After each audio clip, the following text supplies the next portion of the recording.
Bro ஒரு நிமிஷம் bro வாங்க வாங்க வாங்க வாங்க.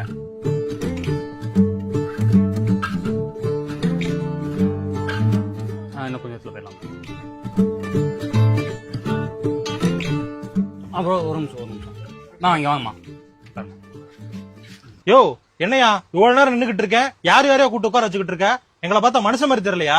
யாரோவா? எங்க எல்லாமே எங்க ஃபேமிலி தாங்க. உங்க ஃபேமிலி மட்டுமே உட்கார்றதுக்கு இது என்ன உங்க வீடா? கரெக்டா கேக்குறீங்க. இதே கேள்வியா உங்க மேலிடத்துல போய் கேளுங்க. இங்க போயிருவான், இவன் இங்க வந்துருவான் பெரிய இடத்துக்கு. அதுக்கப்புறம் இவன் மையன் இங்க இருப்பான், இவன் இங்க போயிருவான், இவரு இங்க வந்துருவாரு. இந்த கீழே கிடக்குற யாருமே இந்த பாதி கலாண்டுக்கு மேல போக முடியாதுல்ல. இதுதான் திமுக ஆட்சி, திமுக கட்சி.